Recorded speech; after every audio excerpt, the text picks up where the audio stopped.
Okay, not much of a standby as of current, but we will officially start this fifth masterclass stream of the Nurburgring. Do note that we're already in session 5 of 5, and this would probably be the last time where we're going to be focusing on only just the green now.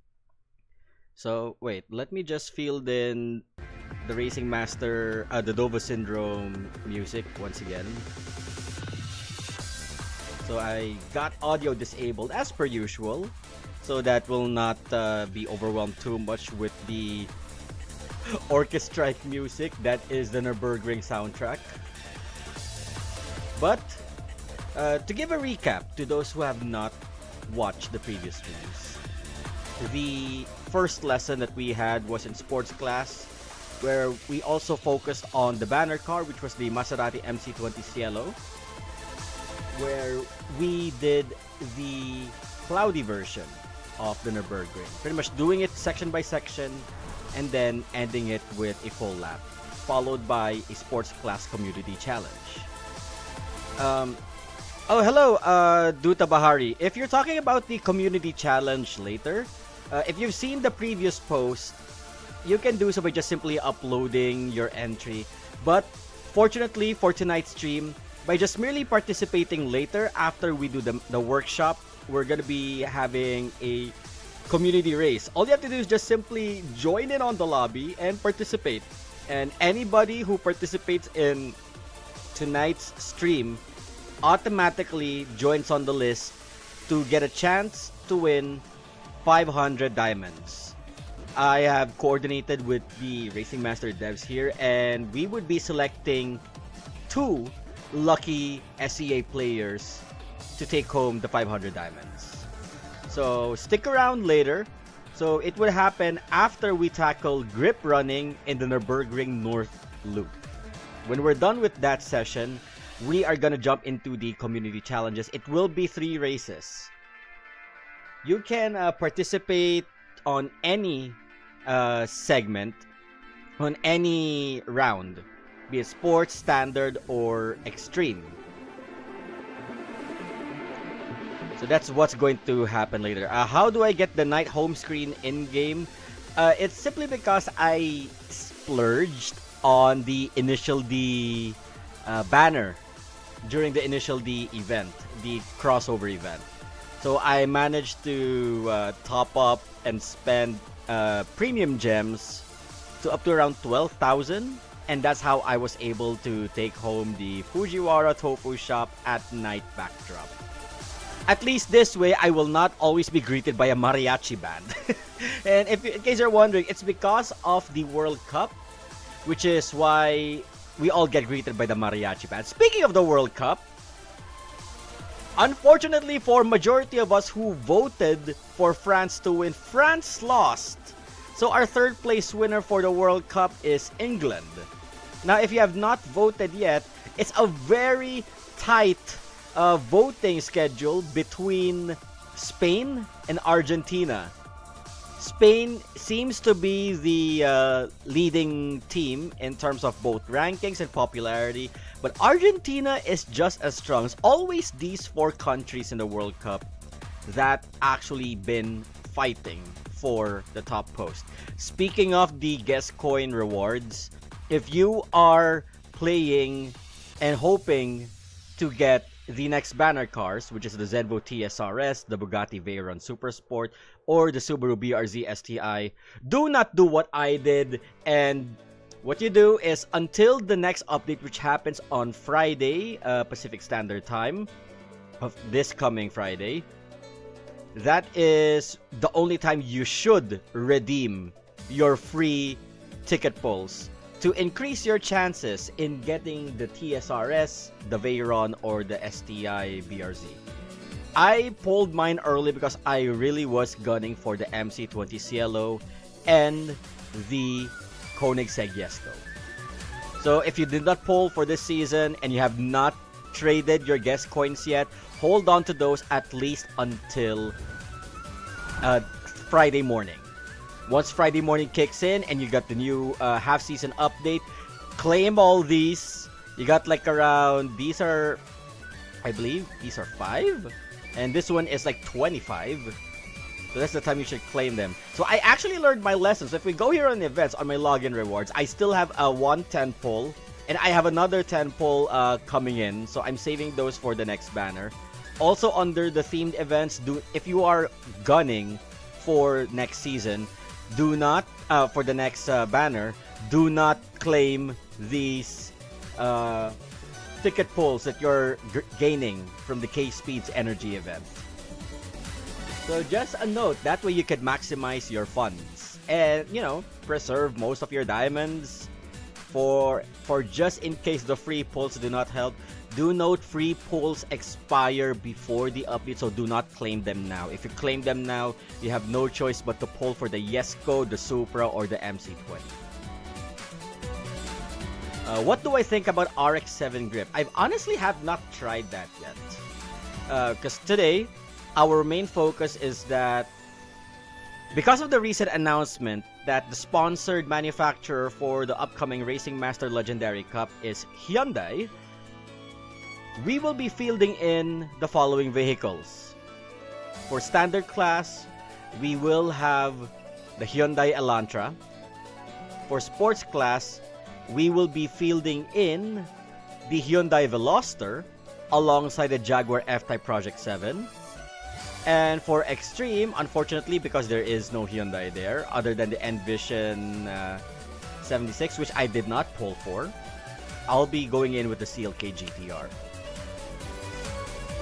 Just for recap again, for those who have just arrived, first time into the live. By the way, subscribe if this is your first time in the channel.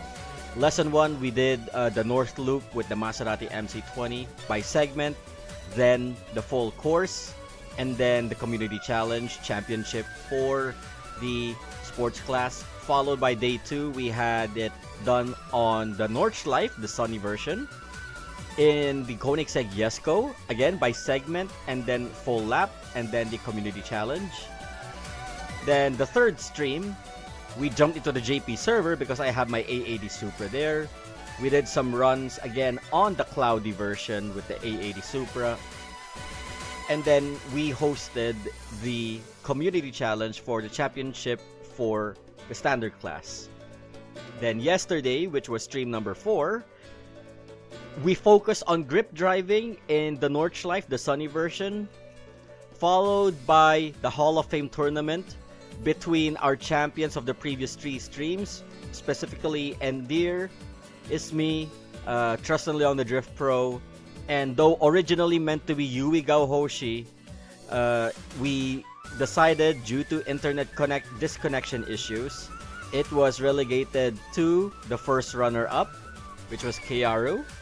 And then midway through, on the last 2 heats, he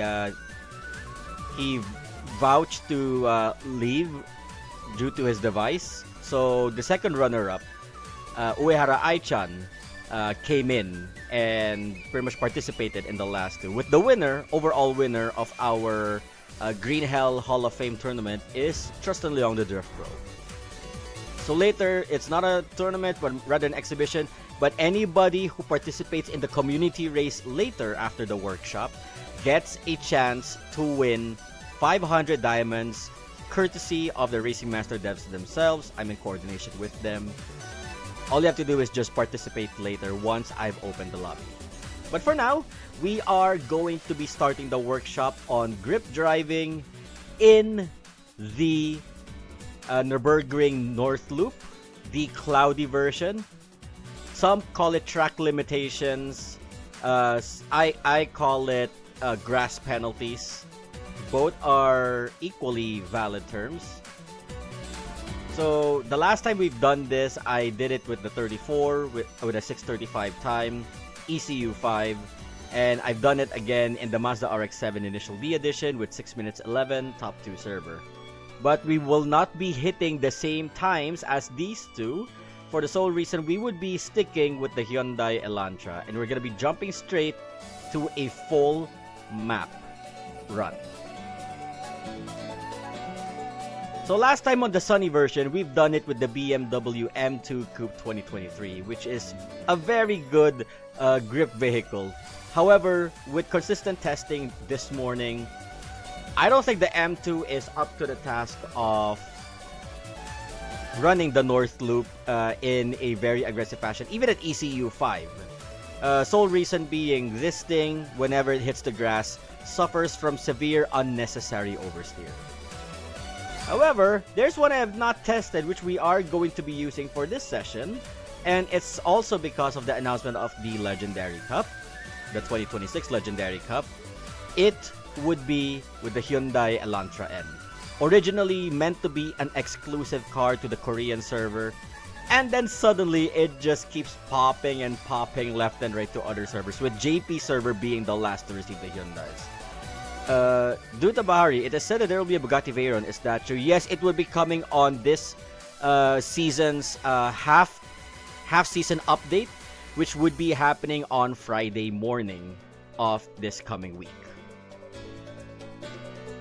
So we're going to be starting off right now. Do not expect me to keep up with Drift I Love, because that's not going to happen. But I'll at least show you to do proper runs in the North Loop with the grass penalties active.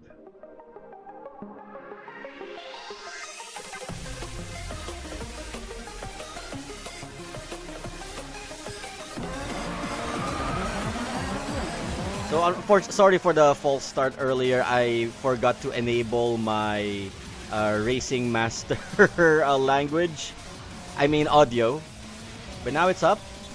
We had issues on the community challenge yesterday that when you do spectator mode, it does not actually register the audio or the dynamic cameras. As you can see, it's actually quite harder to do grip runs in the North Loop version.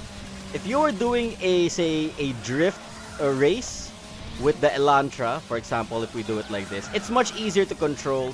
Front wheel drives, they have the capacity to drift. However, I would say that in the real world, they dominate more with grip. So I do believe this has to do with partly with my settings. So I'll just go out and refine my settings for the Hyundai Elantra. I actually just jumped in straight away without thinking. So despite the fact that I have these, I honestly do not recommend softs that much. This is normally reserved for certain vehicles, specifically something like the CLK Strassen version. Benefits from soft tires. For front wheel drive, I do believe medium tires may be much more ideal. And also electronics. This is a bit of a ongoing recent discussion. High electronics actually tend to make your car overshoot the corner.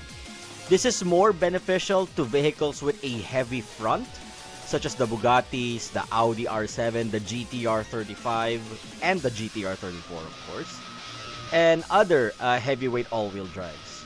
So if you are in a front wheel or a rear wheel drive, you're better off setting it to moderate. Some cars take it on balance for that additional oversteer help at the end of a corner. Track chassis is highly recommended for that increased handling buff, and a low center of gravity so that you stay planted on your race line.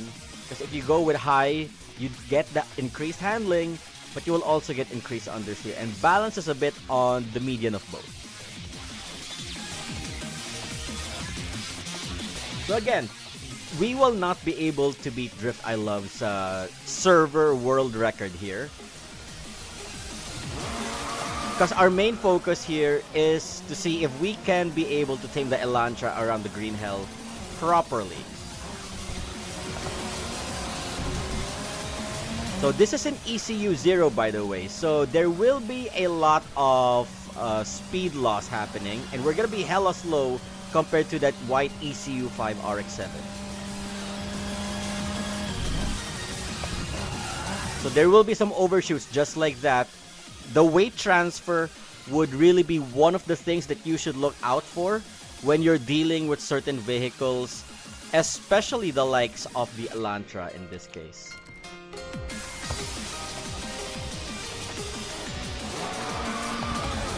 So what I honestly and strongly advise is you have to be ready for longer deceleration and counter steering whenever these things happen. And in that first corner, do not go too deep in on the first corner and through the grass. Other than the grass penalty, you're gonna lose out on more speed. So just cut in between that point and the road, and you should do just fine.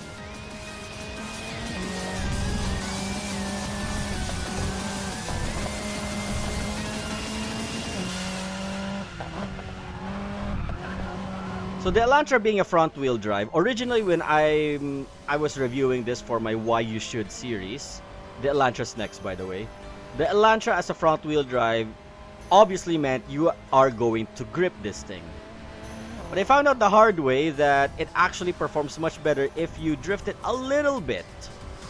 It suffers from very heavy speed loss in red drift, so you are strictly to limit this within green drift territory only. But if you drive it as a grip car, it is also fine. But again, this is an ECU 0. Obviously, with more ECU copies, it would perform much, much better. And the Koreans in the Korean server actually dubbed the Elantra being one of the best cars in standard class as of the early season meta. Are we only driving Hyundai cars tonight? Vix1311 asks. No, this is going to be free for all. However, everyone would have handbrake disabled later. So it is strictly a grip race. So I'm doing community exhibition matches just for the sake of making sure that those watching actually learn something when I do these initial workshop runs, as I explain why certain cars or certain moves are ideal to go through down the green hell for this green hell masterclass. So that section is actually much recommended to take the shortcut through the grass penalty, because not only would you be getting the slowdown to bring you to the ideal speed that the course requires of you, but also it sets you up for any upcoming corners that would come in. Like earlier, that short uphill, and then suddenly the wall just gets narrower. Slowing down on the grass actually helped set us up for that.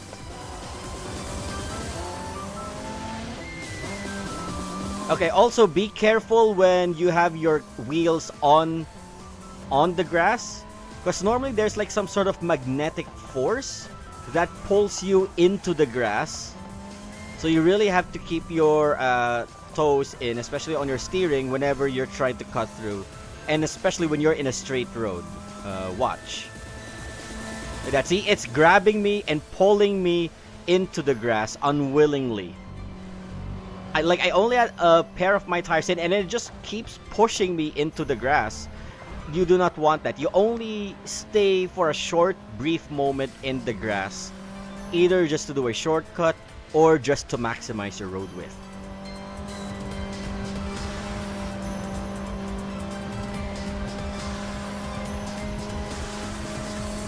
And then after this Elantra run, I will show in the BMW M2 why I had a bit of a hard time on it. I will explain in a moment.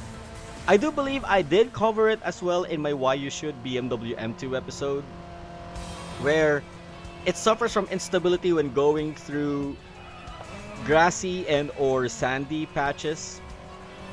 And back then, we did not have the green hell yet, so the course that is very known for when it comes to track penalties is Shanghai Circuit. No, not the Shanghai City Track. The Shanghai Circuit, the one with the very long arse, long straight. Okay, here, this is a bit of a tricky part. You do not want to completely get into the dip of the carousel, as you may have the tendency to oversteer and enter into the grass. When you do enter into the grass, that would actually really kill your speed. And I've experienced it in the first stream with the MC20 Cielo, and we ended up having 67 km/h average speed through that corner. That's one of the things that we do not want.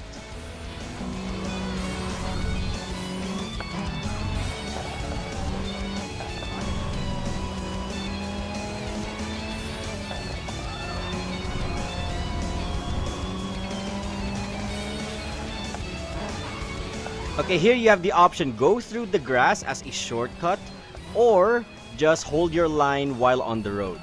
Here, there will be tendencies that you may veer off course, so that is fine. So just get back into the road ASAP. This one is a bit of like a J-turn of sorts. It starts light and then suddenly gets deeper into an S-curve. If this was the sunny version, no problem, we could just cut through the grass. But in the cloudy north loop, you really have to slow down immensely if you don't want to eat that penalty. You can call the cars of the 6-7. Shut up, Trust. That's why I said it in double digits. I did not say it in two separate numbers earlier. I learned from my mistake.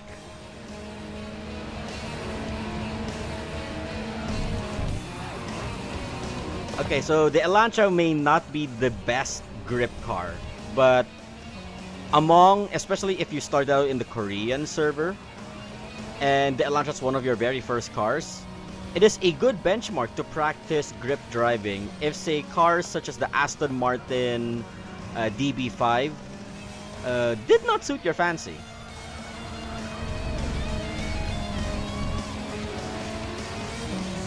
Okay, right now we are at 6 minutes 41 as we enter into the 2-kilometer long straight. The Elantra, I do believe, has an 8th gear. Yes, it does. So that is enough of a speed buffer for us when going down the 2-kilometer long straight. The cars that suffer greatly in this section would be the BMW M2 and the Aston Martin DB5, as both cars have, even in engine level 2, have the shortest final gear. Which means they prioritize more on acceleration even on engine level 2. They do not have enough top speed to actually carry themselves through that 2-kilometer segment.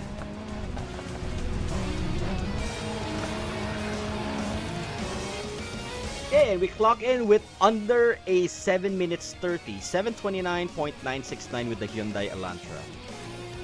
So I can do a bit, it's not gonna be actually a fair thing to do given this is ECU 0 versus everyone else.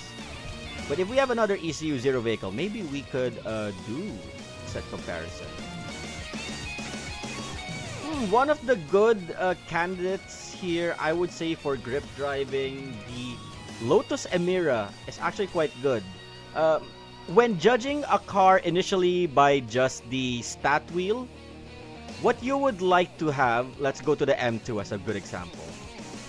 Where's the BMW M2? This is the kind of stat that you want. Acceleration should be at least really good, not decent, but should at least be higher than your top speed.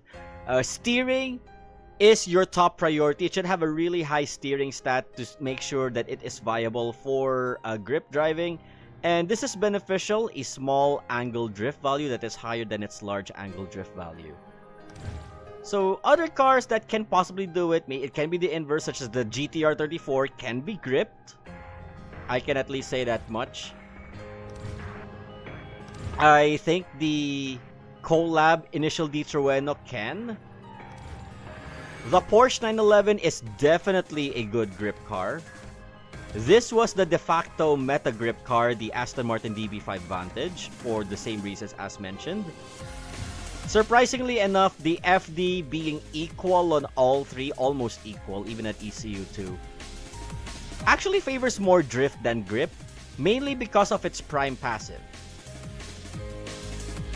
Another good one from the early meta that can grip is definitely the Skyline GTR R32.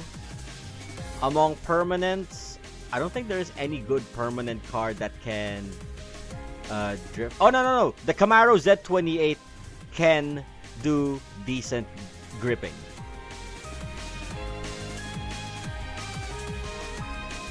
And so for the second session, I would show it with the... I believe let's start first with the Emira. Can I do a grip only run with the Jesko? I can try. I can try with the Jesko. I have a Jesko ECU 0. I can do it after I do the CLK.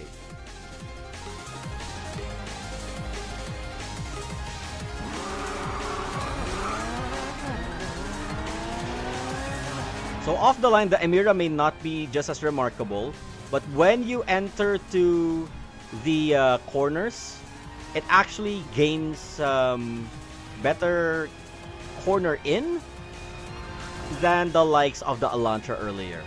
And this is a midship car, mind you. I believe next to the Diablo, it's only the Diablo and the Emira that are midships in standard class. Oh wait, there's a third one, the Boxster T. But the Boxster T is rear engine, rear wheel drive. Wait, I think my settings on the Emira is incorrect. Let's just go back for a moment. Ah, yes, it is. So I'm gonna set it to moderate. Drop this down 1 level and bump back to balance. Wait, what was my initial setup here? 2, 3, 2, 2, 3. Okay. But I'll need track setup. I'll need this and this. So I'm gonna lose out more on top speed, which is okay.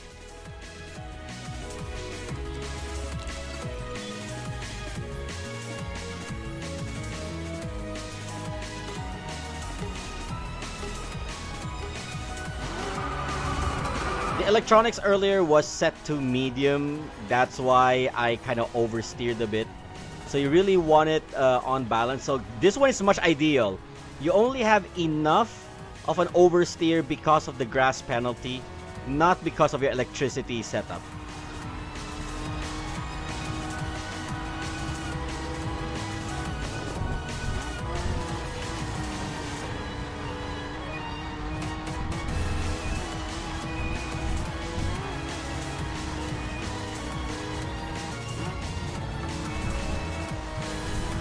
Okay, so we're in terms of smoothness of a grip drive, the Lotus Emira actually fares much better. And if you have not gained a Lotus Emira yet, if you're participating in the Summer Hunt event of this season, simply almost max out your mall skill tree, and you'll be able to unlock from the mall the Lotus Emira. Alongside that would be the Porsche 918 Spider and the Mercedes-Benz SLS AMG GT. The AMG GT and the Emira are collector tier cars in that minigame, so they can stack up to 5 buffs, but when you clear a session, you can take home the Lotus Emira as a choice when you select your permanent car for redeeming. The Emira is quite good if you fancy grip driving.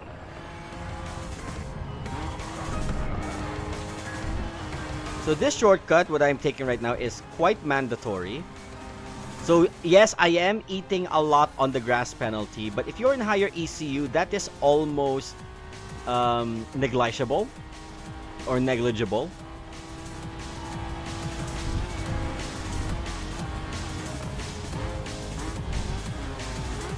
So I will admit, my pace earlier with the Hyundai Elantra is not so good. And the Emira, though at ECU 1, is pretty par for the course in terms of pacing.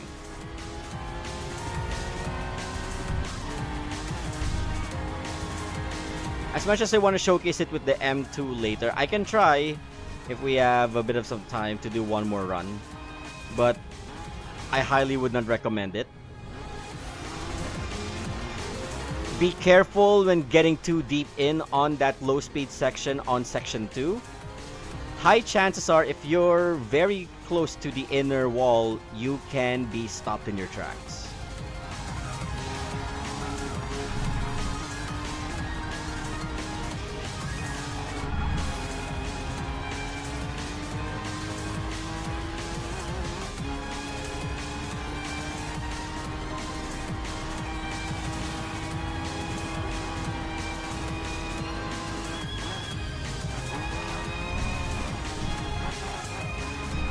Okay, also a second attribute that you should see that you cannot see from the car, from the stat wheel of the vehicles. A car that has really good stopping power on the regular brakes is a really good car to use for grip driving. One of the best cars that I've tried so far that has that capacity is the Jaguar F-Type Project 7, which was the 2025 car year, where all you have to do is just play the game regularly, and you'd be able to earn the Jaguar F-Type and ECU copies of the Jaguar F-Type. I'm sure those who have started out since Season 0 already got that F-Type to ECU 5. And though not the best in cornering because it suffers from massive understeer, braking is one of its better traits.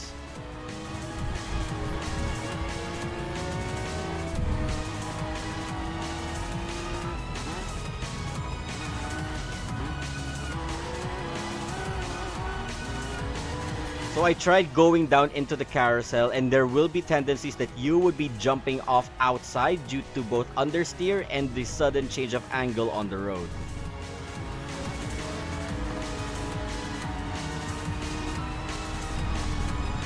Also, be careful when going through the curbs or the rumble strips, as oversteer may happen on some vehicles just like that. But I would say, practicing standard class grip driving is a good way to start off if you're very fixated on the playstyle. Or if you really think that drifting is too arcadey for most of you guys' taste. Though this may be a drift-dominant sort of mobile cross-platform game, some cars really are more competitive when grip driving.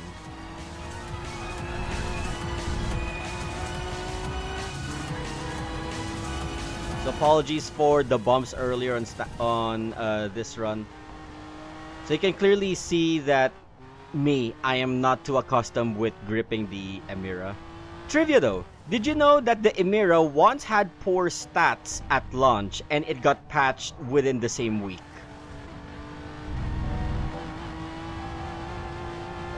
Here in the SEA server, I mean. The JP server has the buffed Emira at launch. The Taiwan server had the nerfed Emira. Stat-wise, we originally had the nerfed Emira, but the performance says a lot more that it is the JP server Emira. You may be wondering, yes, the big difference between the JP and the other servers is the Evo 10 and the Subaru WRX STI.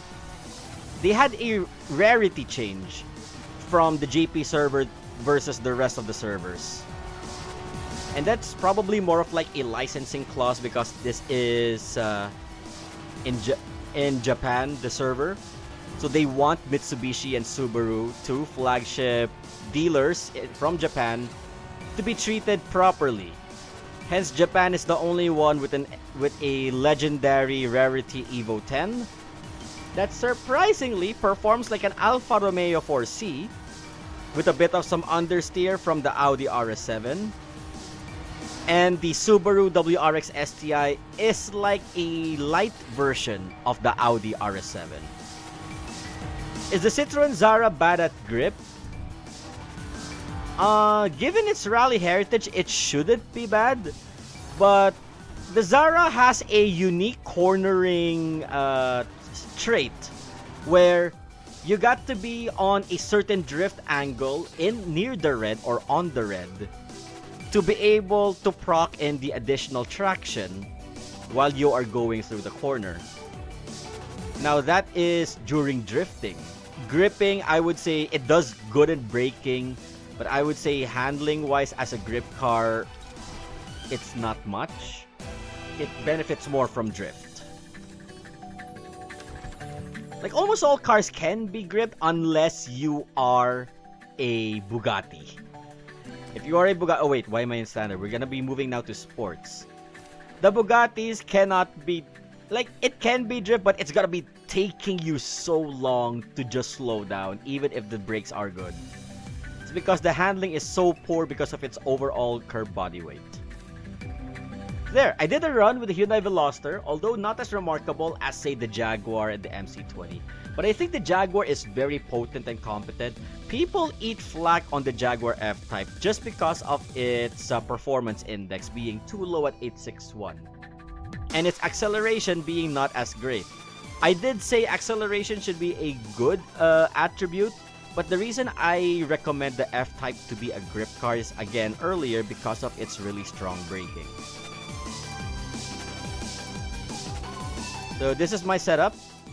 This is the same setup from yesterday. 1, 1, 2, 3, 2. Again, track chassis is required. Although moderate would do just fine, I am also after the... I would not say these are passives. But this is like a buff that you gain when you do certain combinations, and it varies from car to car. So the feature buffs actually help out on certain attributes. Like this one, great steering and high stability. The stability, unfortunately, ruins it for me in terms of cornering, but it does keep me planted and not veer off from my racing line. So before I do the second run with the Hyundai Veloster, I'll do one with the F-Type.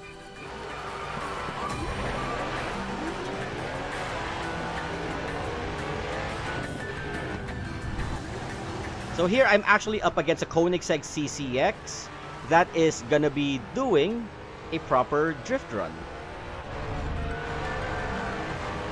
And I'll be forced to do just grip.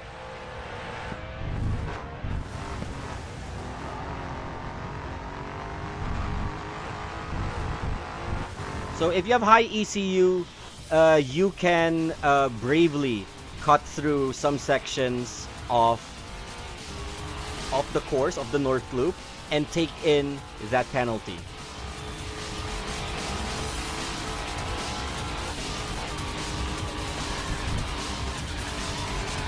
As you can see, that this is the benefit of a low center of gravity, which is body level 2 or body setting type 2. High chances more of you to stick to your racing line when cornering.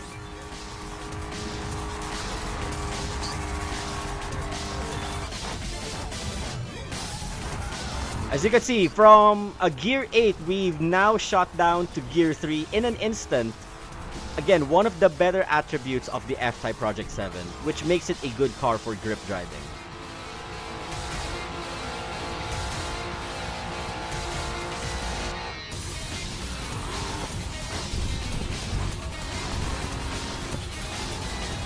So be careful in this section. You will lose out a lot of momentum. I know I could take that corner much faster, much better.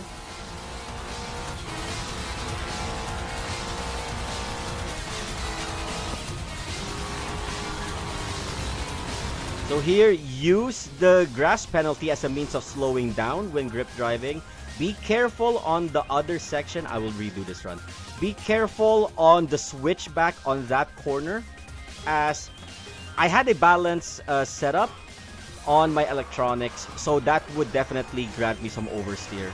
You are to counter steer early if you have a balanced electronics, if your car behaves similarly as what you've witnessed just now.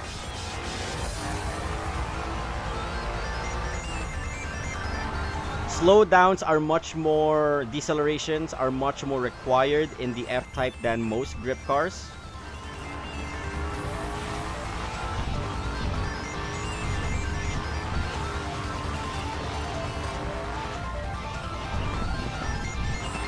Just like that. And when you're cornering down the grass penalties, keep your car straight. Do not go through the grass and turn.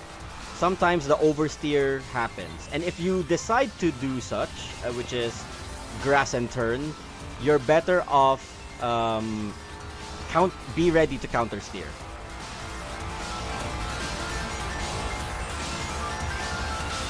Again, just a reminder for those who just arrived here on the stream, we will have a community exhibition match later, pure grip driving, and by simply participating, it earns you a chance to win 500 diamonds, courtesy of the Racing Master devs.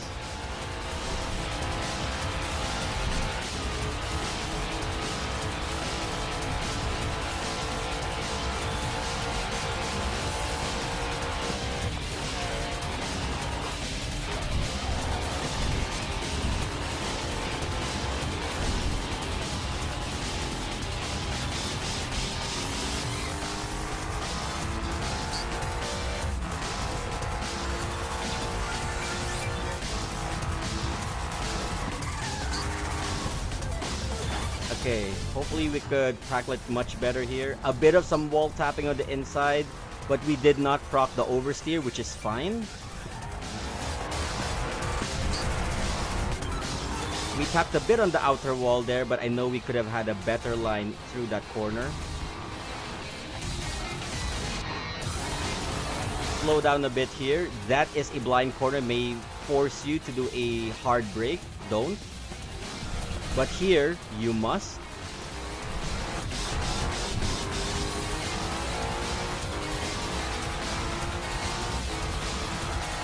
Now, because of this understeer, safe to say that though it is a grip car, this car benefits more on the high-speed sections of the map.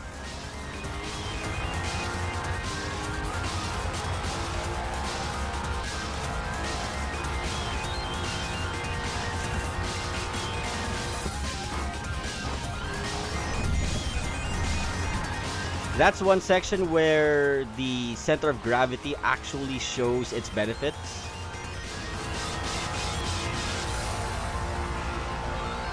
But we're now coming close to the end of the advantageous section for the Jaguar F-Type. As once we get to the technical section, normally that is where grip cars would be getting a lot more momentum. But I would also say that that is where, because of the understeer, that is where the F-Type is gonna lose out on all of its momentum. Last time I did a run here, I had like a 6-second consecutive lead. Once I got to the end of the third section, it was dragged down to 1 second. And dropping as soon as I get to the long straight.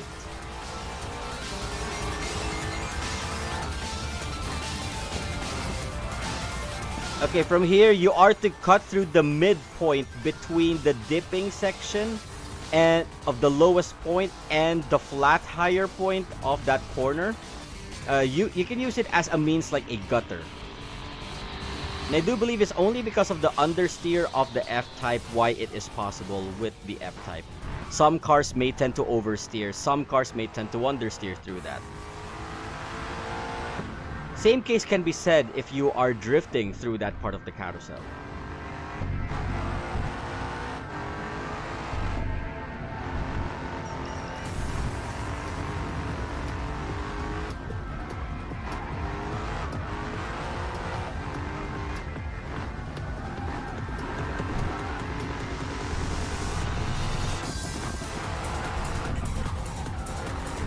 As you can see with the F-Type, because of its understeery nature, I am forced to do braking mid-corner where other cars don't need to do such.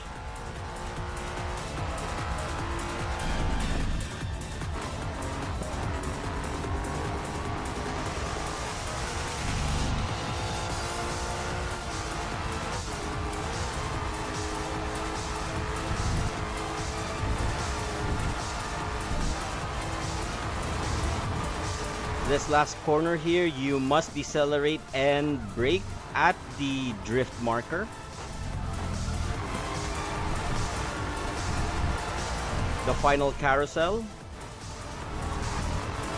So with the F-Type, we've done that perfectly well, I would at least say.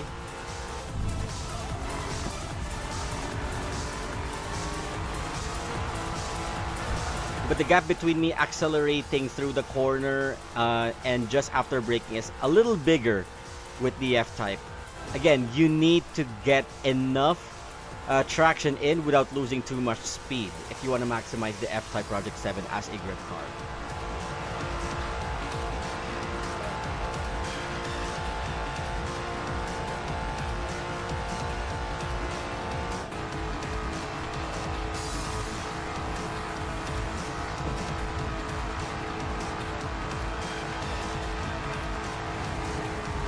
So for this final section, you are to just brake a bit there. You can eat a bit of wall, just enough to push you out. And we clocked in with a 6 minutes 30 on the F-Type, which is, I do believe, 5 seconds slower than my personal best. And one last before we move on to Extreme Class, I will show this with the Veloster. which is normally what you wouldn't expect on this lane of the season. That why would I use a rare rarity car?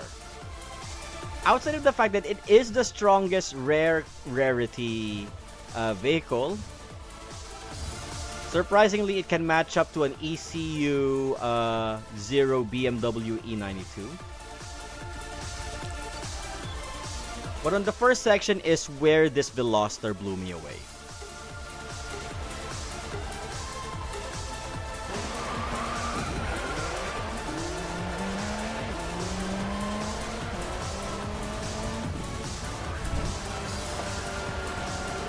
So this one is front wheel drive, and I already had the setting, and I will showcase later before we move to extreme. But you can see the big difference on my corner entry versus the likes of the F-Type. The F-Type, I have to struggle hard because of the understeer. This one has natural understeer from its front wheel drive drivetrain. But outside from that one, it corners very, very well. And on the first section alone, I am keeping pace with the Koenigsegg CCX. Not overtaking, but at least I still have him within my sights before this long straightaway.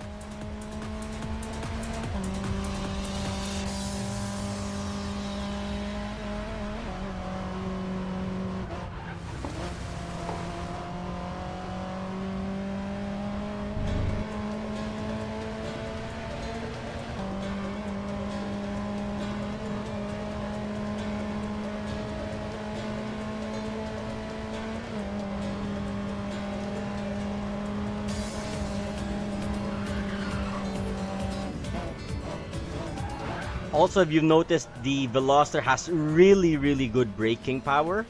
The standard brakes, not the drift brake or the hand brake.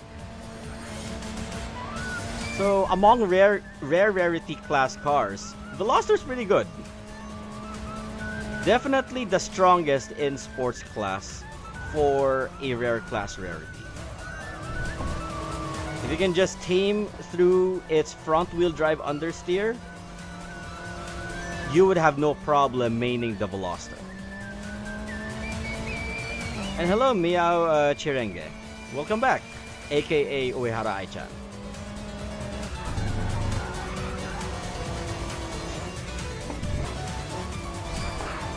Also, because it is front wheel drive, the moment it hits the tarmac, the moment it hits the road, understeer will kick in, negating any oversteer that you are suffering through while you go through the grass. So if ever you feel like your car is oversteering, just bring it back to the tarmac and then it would self-correct itself because of its front wheel drive nature.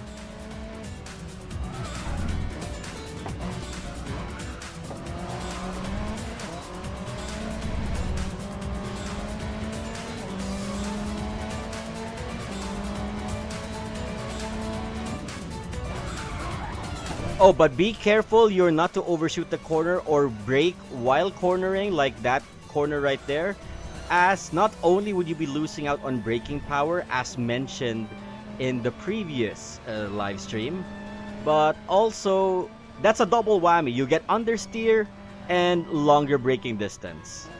Two things that you do not want in a front wheel drive car such as the Hyundai Veloster.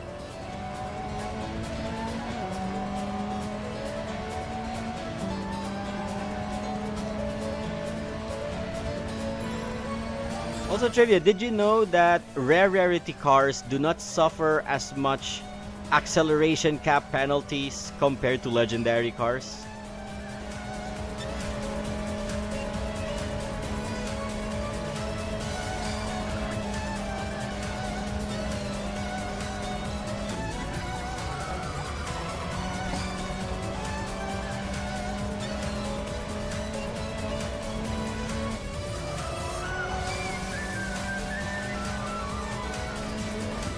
Okay, now how would the Veloster fare in tackling the carousel? Time for us to find out.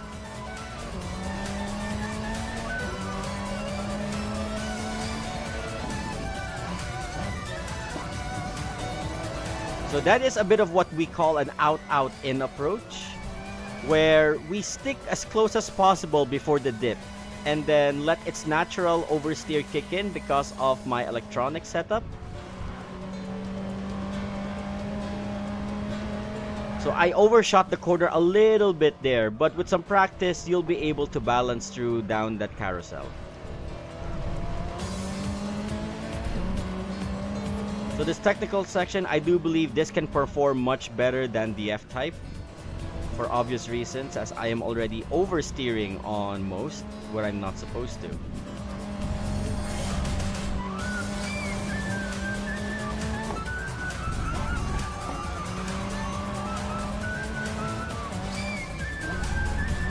Okay, Sojo Bobby's asking again, and this is in benefit to those who just arrived on stream. There is a community exhibition match later. The only rules are locked to ECU3, which means any vehicle below ECU3 can participate. If your car's ECU4 or ECU5, then you get penalized down to ECU3 for fairness sake. And it would be a grip race, so I will be disabling usage of the handbrake.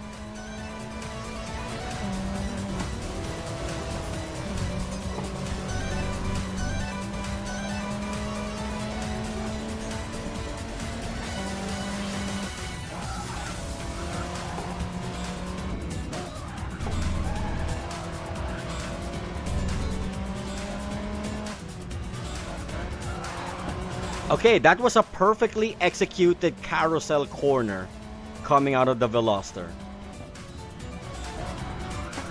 So if you caught that on playback, or if you caught that as a clip, that is one of the best approaches, one of the best racing lines to do when going through the second carousel.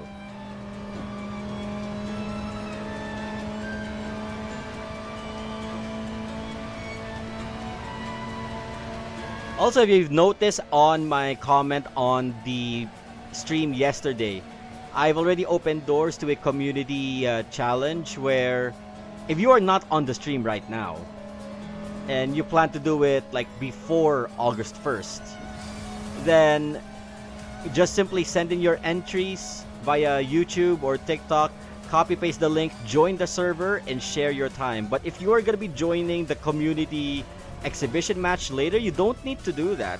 I'll consider your participation as your entry. Okay, so I've done a little bit later than my previous personal best, 7 minutes, 0.6. And what was our personal best there? 6:56. So 5 seconds. So I'm not gonna do another sports run. I'm just going back to show you the tuning setup. So you had it set to 2-1-1-3-2. I can even do a 1-1-1-3-2. I can mitigate much of the top speed and just recover that one on acceleration. It would still benefit, but you would have a shorter gearbox by the long straight. I believe that would benefit the Veloster more. So if you want to grip the Veloster, if you are still playing early game, you just started, Veloster's good. 1-1-1-3-2 for an ideal grip setup. But now last, we're gonna do 2 runs on extreme class. I've done one with the CLK. This is probably my personal best. I don't think I'll match this one. 5 minutes 48. But we'll start first off with a grip run using the banner car, the Koenigsegg Jesko, as requested earlier by Vix 1311. So normally you would be having this setup. If you want to actually grip the vehicle, you are gonna lose out on top speed. That would be expected. Up to you if you want to keep it balanced or just drop it to moderate. You'll only be losing out on small angle drift values, nothing else. So I'm gonna keep it on moderate to make sure I don't oversteer, knowing the Jesko in low gears. So we got sprint gears, soft tires, moderate electronics, track chassis, and low center of gravity.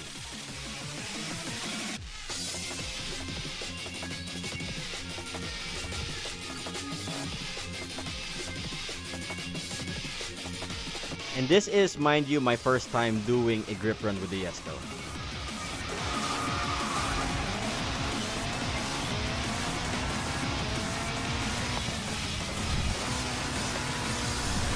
So with the immense power of the Jesko, the grass penalty can negate itself. And surprisingly, the Jesko seems to be a pretty good grip car. I say that and then I hit wall.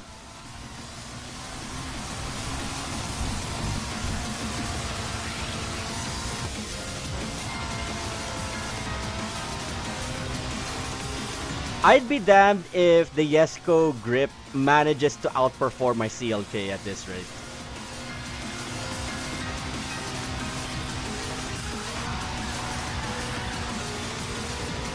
Some corners with the Jesko's immense handling stat, you can just take it by disengaging the gas.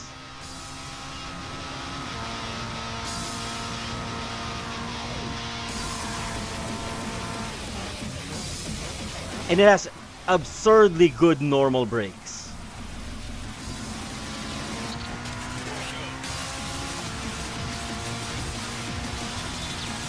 The drift Jesko though is actually gaining since we may have braked too much there.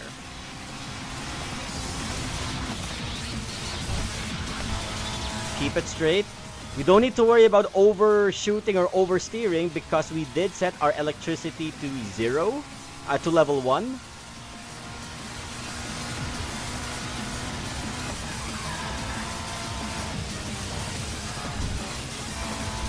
There we go. Actually, this is...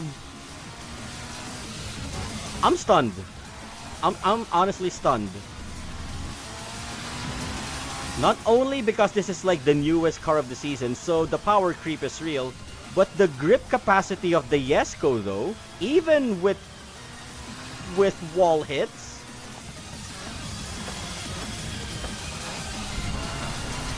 and because this car has 9 gears, if I'm right, 9 gears, not 8 gears. You don't need to drop too much into gear 2. As soon as you drop to gear 3, or sometimes gear 4, you are in an ideal position to actually power through on the corners.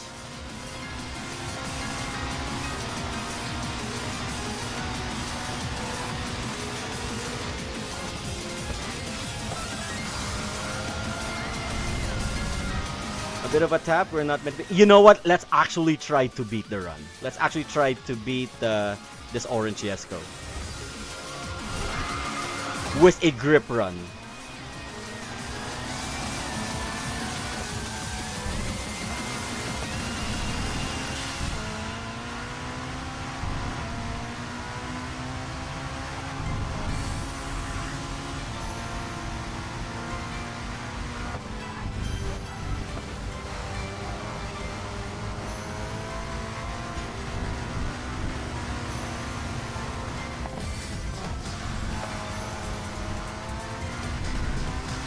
Checking on chat.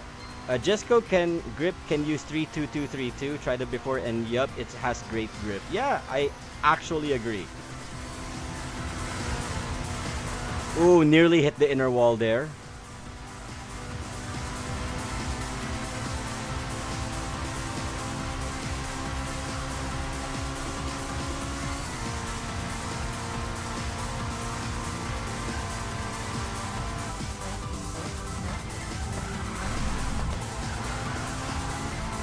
A bit of some additional deceleration just to be sure I did not break off into the grass.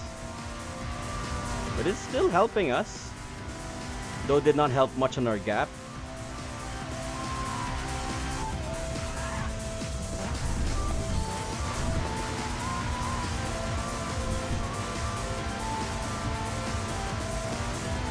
Without hitting the wall earlier, we could have gotten like a 160, 170 through that shortcut.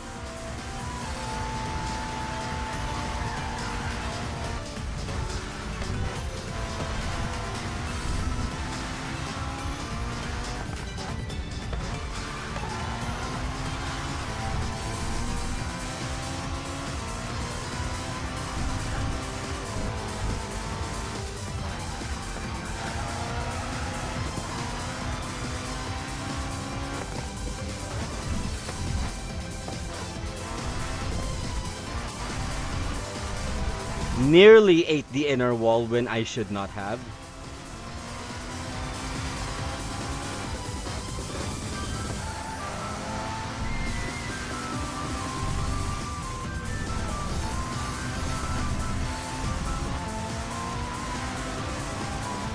We had a wall collision earlier on that uphill though.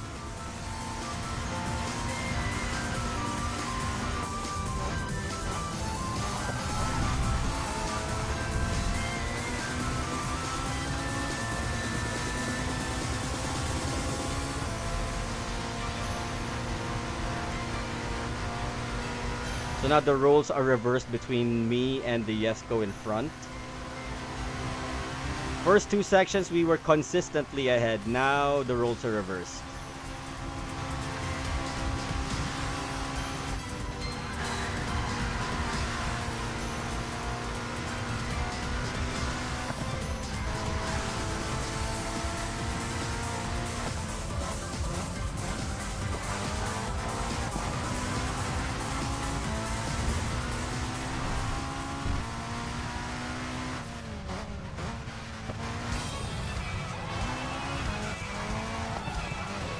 What you actually wanted to do on the carousel is as soon as you understeer but you go back into the midsection that acted as a gutter,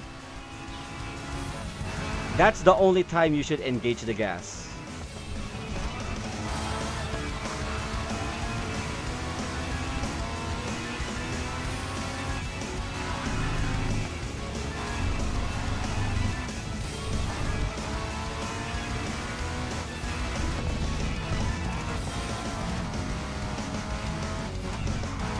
Most players, as mentioned by Trusten Leong on yesterday's Hall of Fame tournament, he uses the grassy area as like his own natural brakes.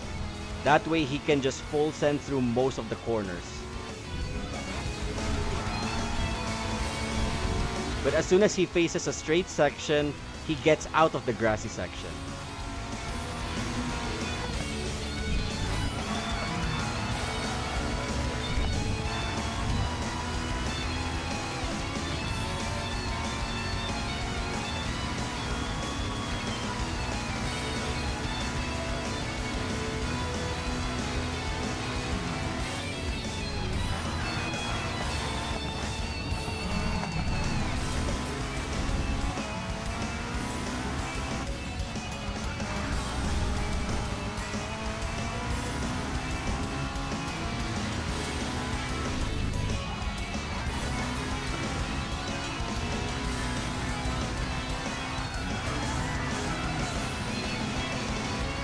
Okay, I would say not bad, though we did lose against the Ghost Run.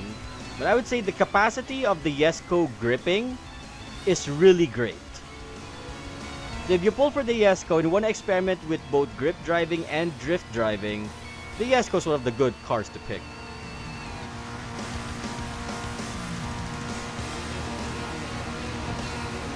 Though obviously not as fast as, say, our CLK run, which is pure grip.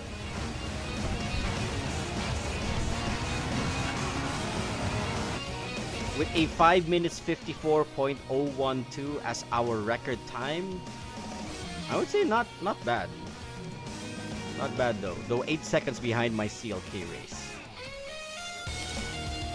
So the last time we're gonna be doing this before the community race, I'll be doing it in the CLK, which for me, personally, is the de facto grip machine.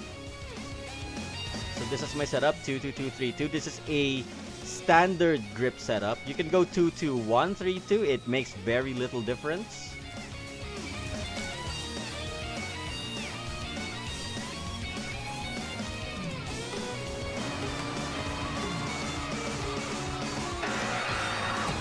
If you've watched the second stream, even on drift, the CLK benefits a lot on section 3.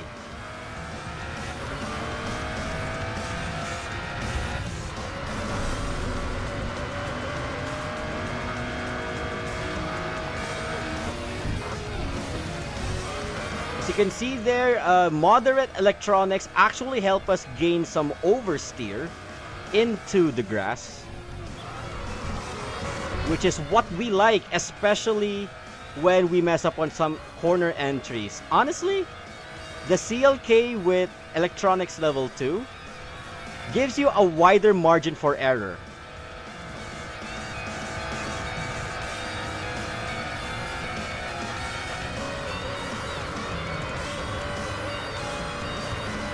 Though the Jesko performed better in grip in Section 1, I would say in Section for the CLK, again, you have a much wider margin for error. And the grip driving of the CLK actually gives you, grip driving with the CLK actually gives you confidence, unlike the Jesko that actually may want you to be aware more of your racing lines.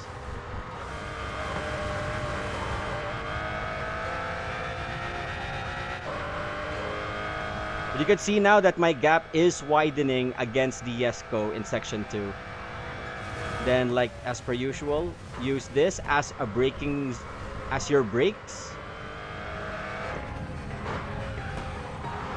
For the CLK, my only advice, because it only has 6 gears as opposed to the Jesko's 9 gears, do not go down to gear 2.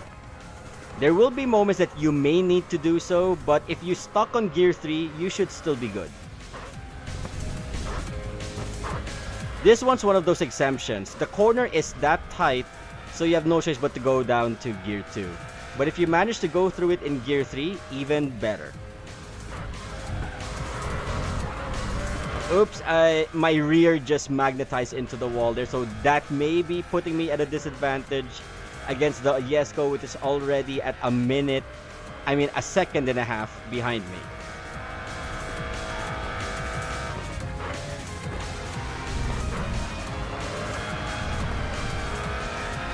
So here the Jesko would be building gap because of its sheerly immense acceleration capacity.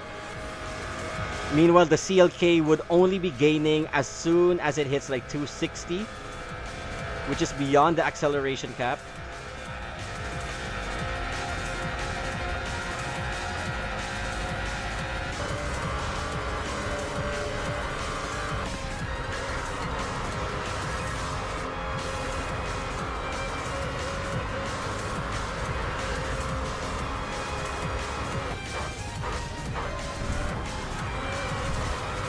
That was a beautifully executed brake then turn in that section.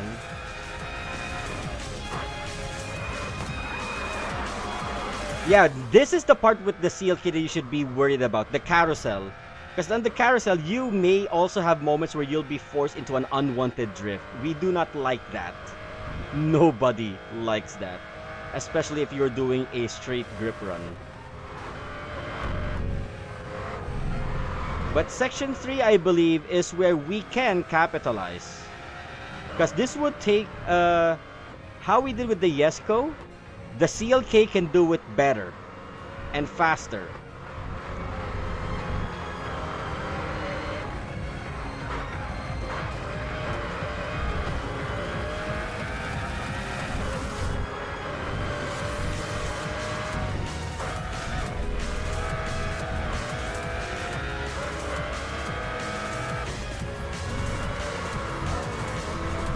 So, but also be careful with the CLK. It naturally is planted to the ground, so it has a low center of gravity.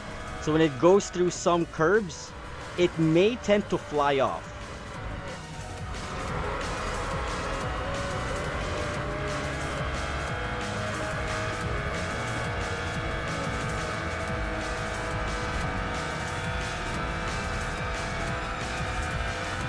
When it got to the long straight, suddenly this Jesko was acting differently compared to how it was in the first section. Oh, that was magnificently done. That was a perfect corner in through the second carousel.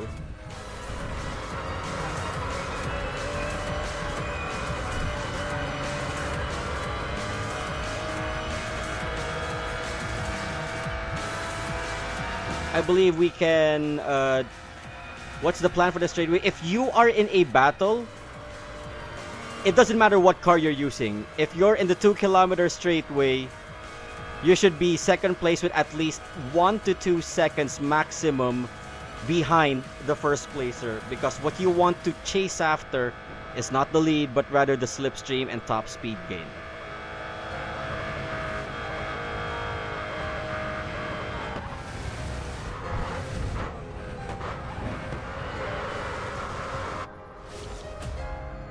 Okay, 2.5 seconds behind my personal best is actually good. Had I not hit the wall earlier in section 2, that would have saved me seconds. That would have gotten me closer to beating the record time. But okay, we've seen me do the CLK before in the sunny. We've seen me do the CLK before here in the cloudy officially. And we've also seen it during our exhibition matches, courtesy of Endearest Me. So I think now is a good time for me to open up the door.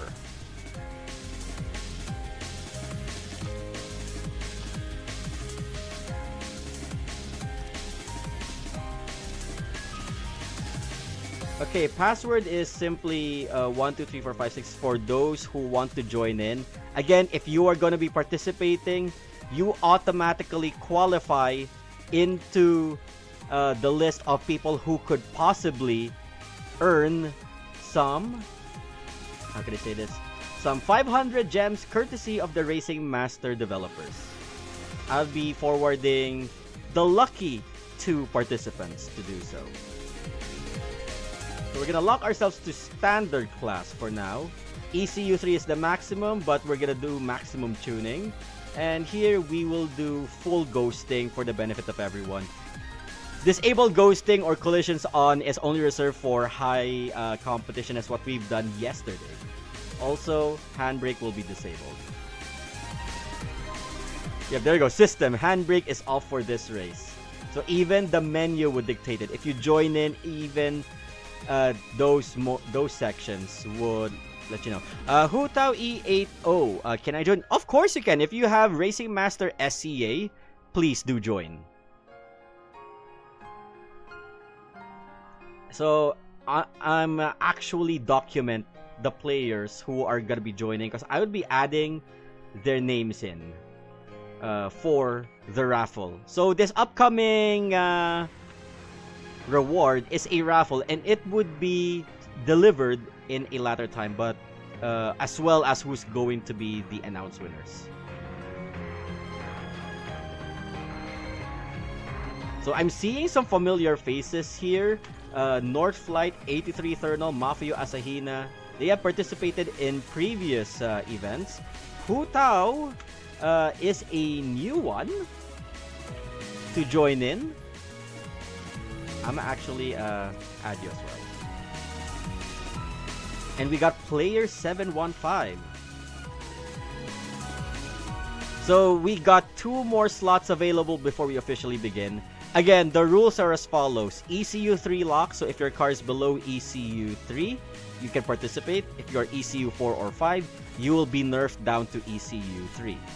And handbrake is disabled. This event is strictly a grip race.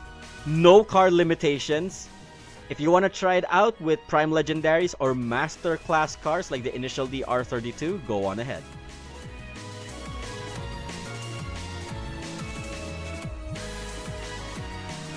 So just checking in, we still have 2 more available slots. Our Green Hell Conqueror, RFF Super Leo, will also be joining in the watch room. You know what? Let me join in. So it's gonna be 3 slots available. 3 more slots available, guys, unless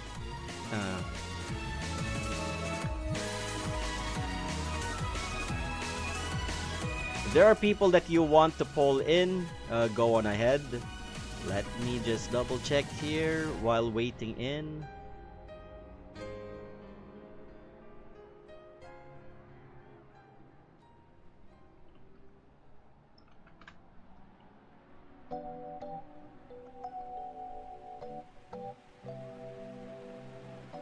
Okay, so oh, Go Mifune Z3V. Oh, you're player 715. I wish you well. Note to everyone participating. Winning the race is simply just bragging rights for tonight, but all of you who are participating right now qualify for the raffle.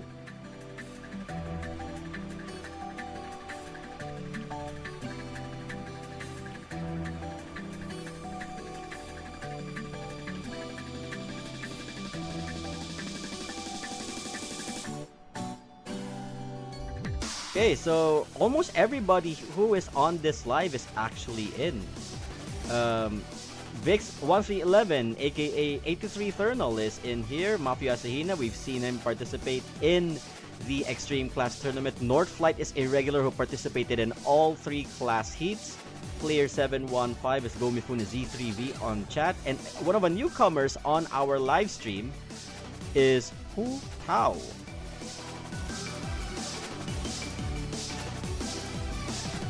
So last call for the first session. We're gonna be doing this in just standard class, and we'll have 2 more races later. Others can join in as well. It's pretty much a free-for-all, have fun here. This would entail some commentary from my end.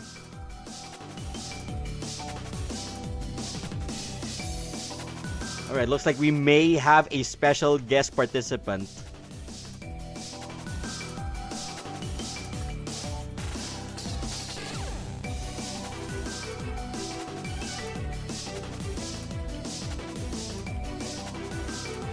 I'm actually trying to bait them into joining, honestly.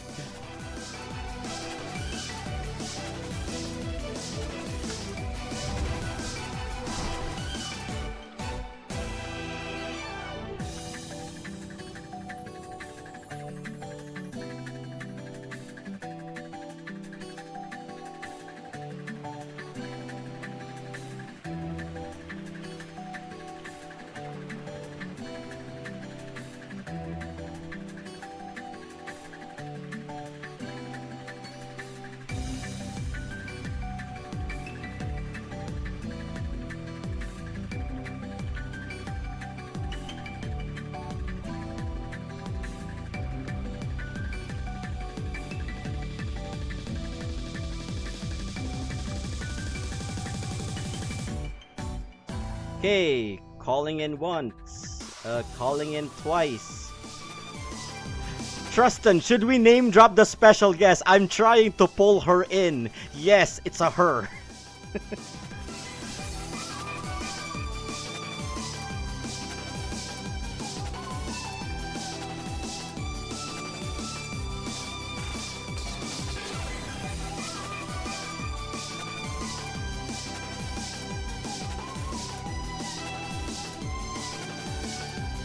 So again, to those who just arrived on the live stream, this is the 5th and final Nurburgring MasterClass live stream, where now we are in the Community Challenge.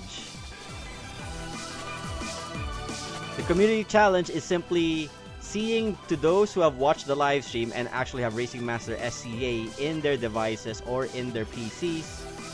We can see if they have learned something from the past live streams. The class earlier was grip driving through the North Loop. You know what? Let us start the first heat. Anyone who joins in new would also be able to participate. Those who are currently participating on rounds 2 and 3, they can stay if they want to for the experience and the prestige of being showcased in the live. But for now, we have a 5 grid. We wish everybody the best.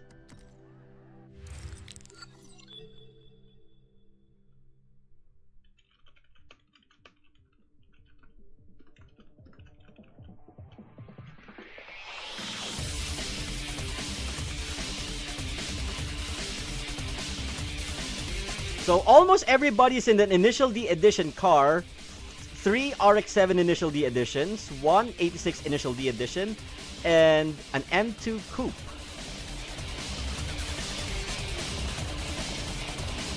So I have not featured the Initial D cars.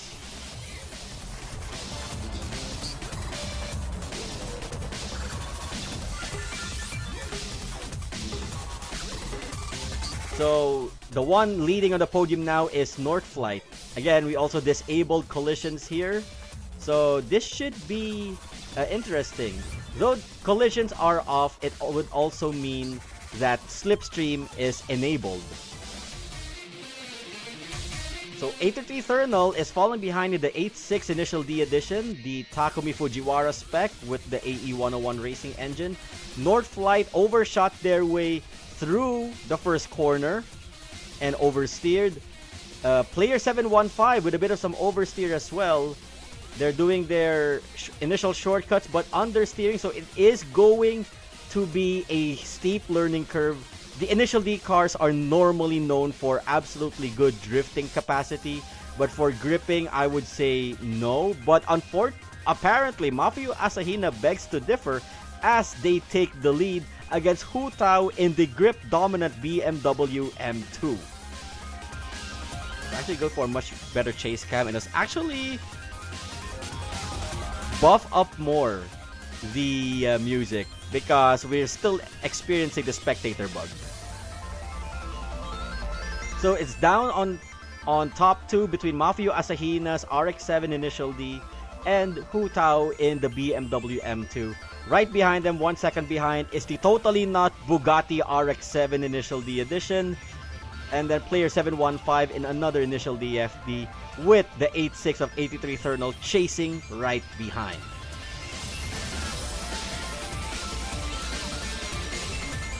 Hu Tao playing it safe, going through the road to increase their overall top speed. Meanwhile, Mafio Asahina goes through the shortcut. Northflight takes the shortcut and successfully overtakes Hu Tao, who took their sweet time going through the high mid-speed S-curves.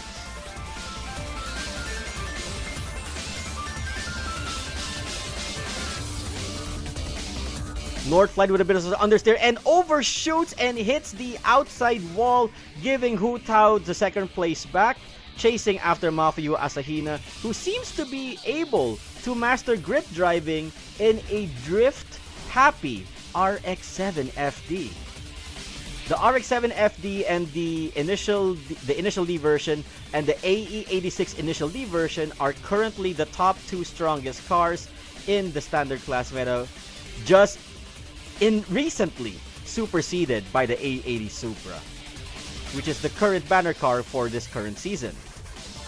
Now Hu Tao overtakes again and is able to recover the lead back from Mafio Asahina. Player 715 just entered into the bridge with a bit of some understeer and hits the outer wall, giving Northflight the way for third place. 83 Thermal is right behind the 2 FDs, staying as close as possible in the AE86 Initial D edition.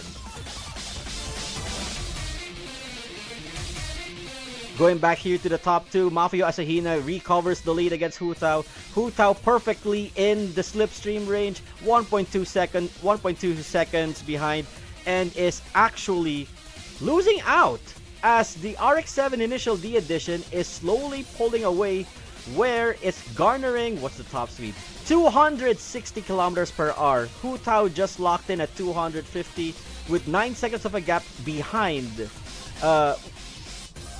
where Northflight is, who is currently facing off against player 715 in the same RX-7, with 83 Thermal losing a bit of some stability and balance, dropping down to 5th place.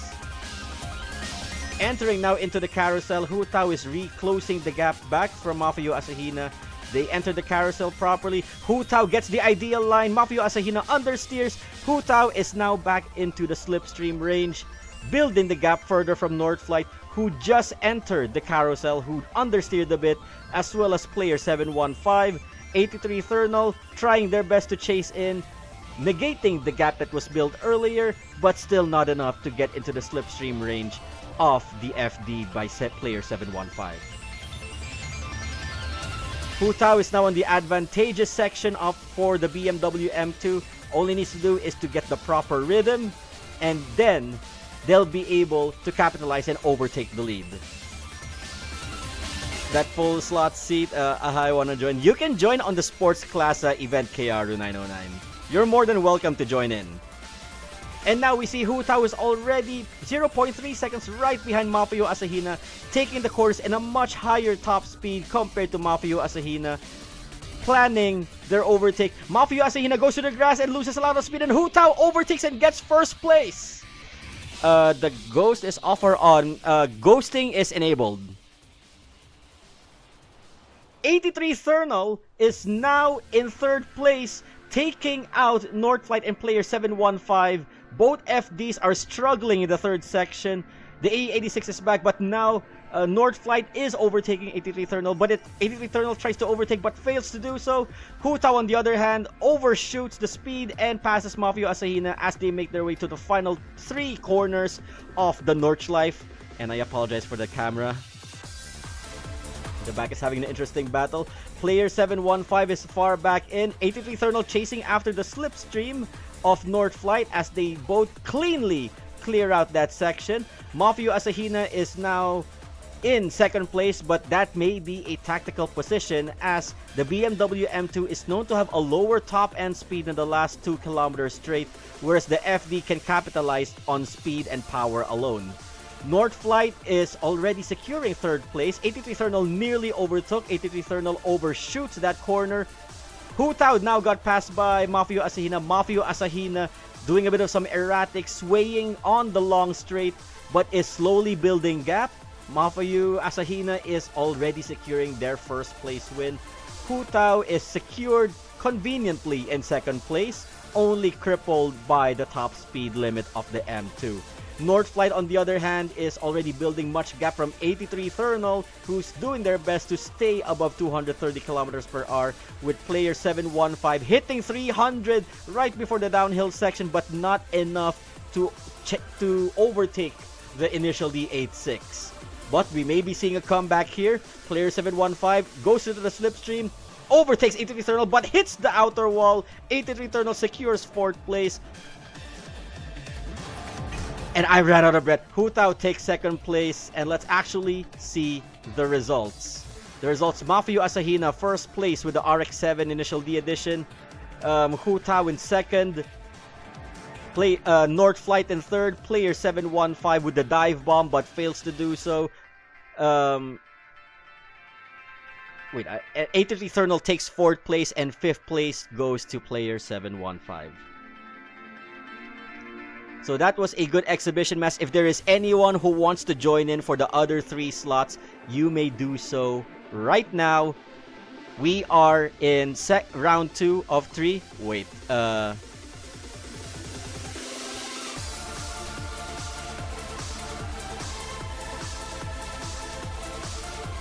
we are now preparing for the sports class race. All cars are available and are accessible. Do note that when tackling the Nordschleife, the balance between cornering ability and overall top speed would be the key here. There will be some wild cards, there will be some obscure picks, but it's up to our combatants to show us what they can do with only a grip-only setup. Mafio Asahina has proven that even if the FD RX-7 is very drift-happy, highest in the meta, it can still perform a decent grip run against the grip-dominant but low top-end speed BMW M2. So we got a new contender joining in, Kiaru and Orpheus 5. Let me just register those Silins, Kiaru, and Orpheus 5. Right, so just to note for Kiaru and Orpheus 5, you two, for participating merely, qualify into joining the raffle, which would happen off screen, and the top 2 selected candidates would be able to come home or receive in their accounts 500 diamonds. So if everybody is ready, everyone got their checks in, we have one more slot available. If no one's going to be joining in, we will start for the sports class race around the Nurburgring North Loop.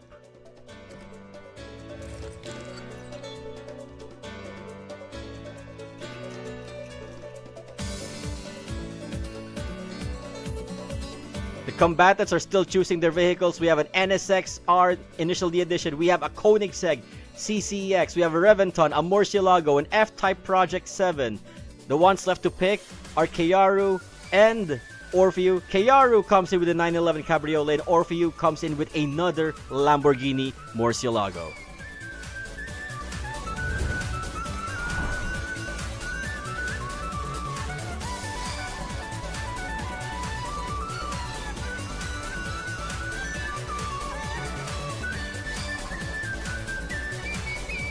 So we're looking at the grid. We got some prototype hypercars. We got some supercars in. We have one JDM legend.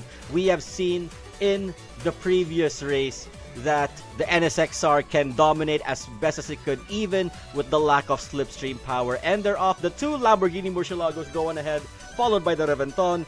The Jaguar F-Type Project 7 decently goes through a proper grip line.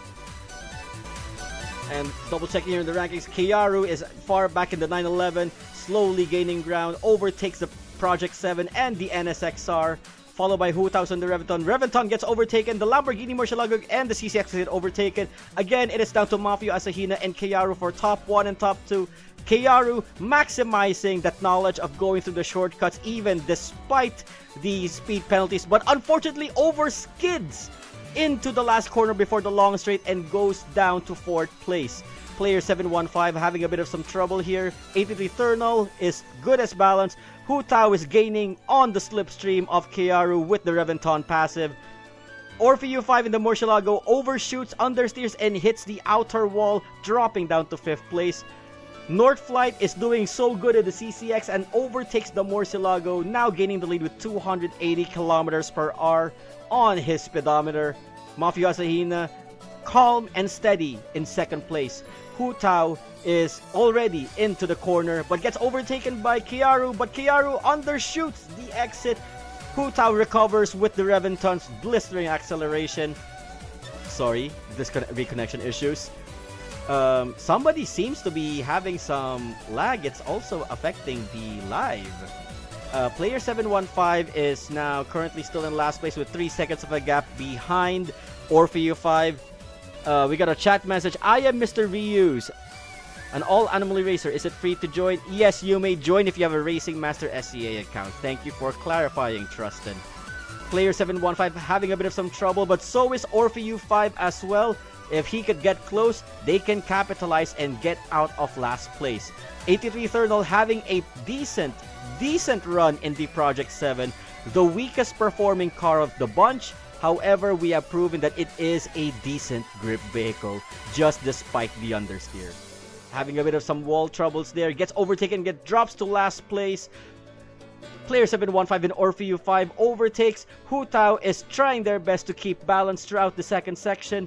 Kiaru being balanced enough as it is, though a bit of some wall taps with his 911 Cabriolet. Northflight in the CCX trying their best to chase after Mafio Asahina's Lamborghini Murciélago.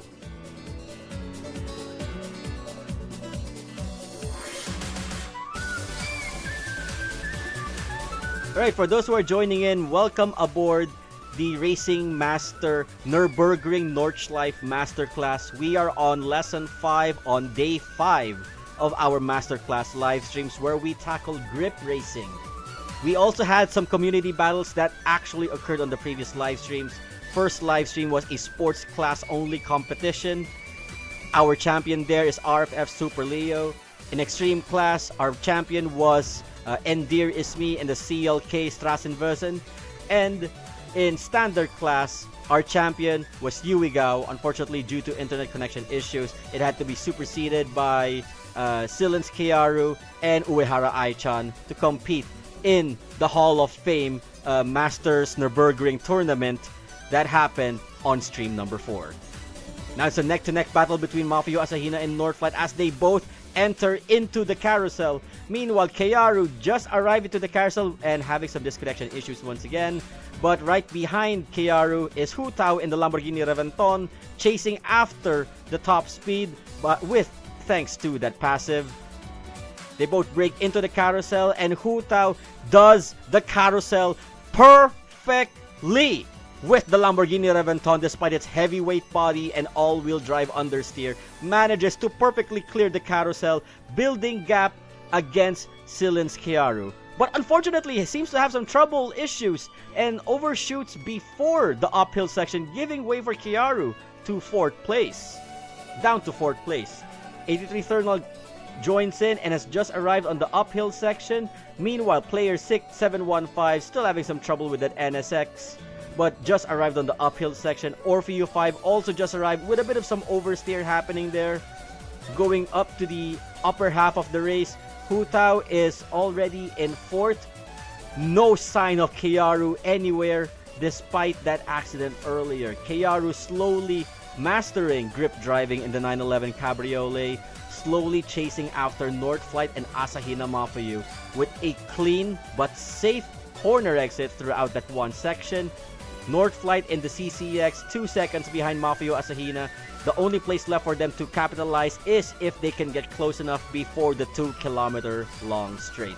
Mafuyu Asahina is sitting pretty with a 5.7 second gap onto the final 2 and 3 corners of the Nordschleife before heading to the last 2-kilometer straightway. Silence Kiaru now seeing Northflight's rear view. Now he only has to overtake in the carousel cleanly, and he does so perfectly, overtaking Northflight's Koenigsegg CCX. The Swedish Ghost, can it actually pull Northflight back into second place, or would Kiaru be able to upset the competition? Hu Tao in the Reventon is clearing the final corner. 83 Thermal just approaching the second carousel. Meanwhile, player 715 just also arriving into the second carousel. Orpheus still way back on the long straight before the final 3 sections. Mafuyu Asahina with a 7-second gap. Kiaru leading in second place, but just right behind Kiaru is Northflight, already within slipstream, already on the slipstream, already hitting 320, going 325, 330, and is already passing Kiaru's 911 Cabriolet. But Kiaru wouldn't have it, goes for a proper, but spins out on the last moment, letting Northflight take second place. It was a missed opportunity for Kiaru. He almost had second place in the bag, but spins out on the last moment. What a game. What a game changer between the combatants. And now in section 4, sorry. Looks like I accidentally hit on the ones who have already finished the race. Look at Mafuyu Asahina, Northflight for second place.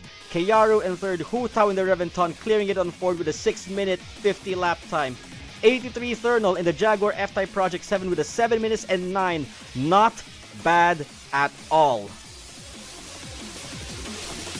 Followed by I Cannot Move. I Cannot Move. I think it's player 715 in the NSX R and Orfeo 5 in the Murcielago. Orfeo 5 was doing so well in the beginning and suddenly was losing out on steering control at the last moment.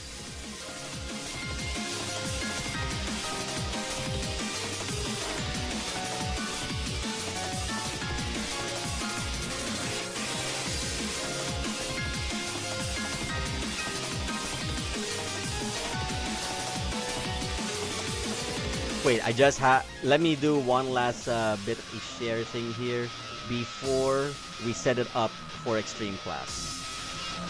So we are now on to the third one. Let me actually add in Mr. Reuse into the list.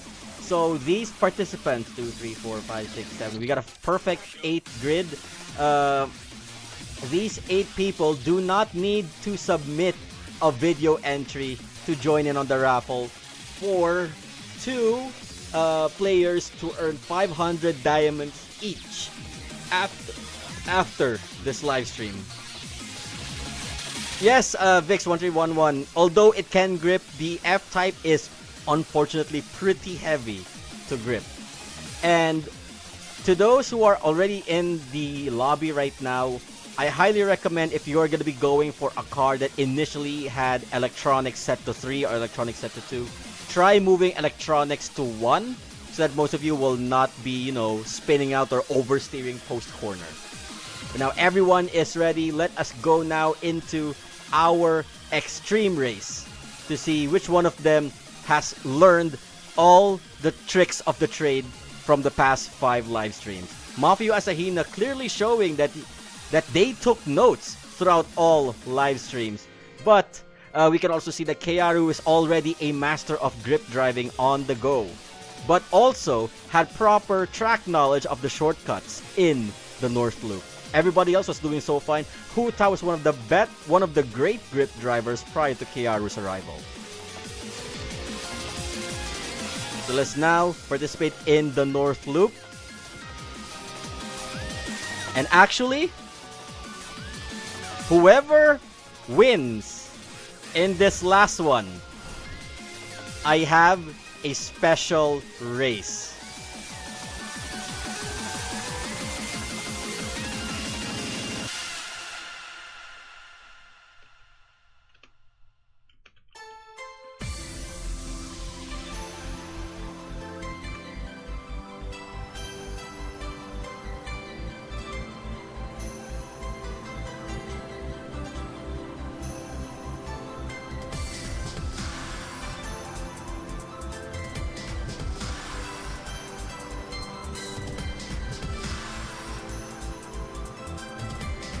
Okay, let's actually see the roster right now. We got some Jeskos, an M8 GTE. What are the other vehicles I've seen? We've seen a CLK. We have a LaFerrari. We have a ballsy Bugatti 110. Oh, Mafio Asahina probably slowing down or disconnected, perhaps? Is stalled in the starting line and now just launched off. Player 715 in the M8 GTE. Orpheu 5 in the Jesko, Northflight, Mr. Reyes in the LaFerrari, Northflight in the CLK GTR, 83 Thermal also in the Jesko, followed by Keyaru in the 110, and another Jesko driven by Hutao, who just gets overtaken by another Jesko and the said Cento. The Cento overshoots, understeers, hits the wall, loses momentum, but now gains it back on sheer power alone, fighting it off against the two Jeskos. Meanwhile, Mr. Reyes watching the chaos unfold from behind in the LaFerrari. Northflight overtakes and retakes third place away from both Keyaru and Mr. Reyes. Orpheu 5 chasing after everybody who is in the lead. Player 715 in the M8, but gets overtaken by Mafio Asahina in the Jesko out of nowhere. Orpheu 5 slowly trying to learn, but unfortunately overshoots the corner, hits wall, and actually tries to wall ride instead through that corner.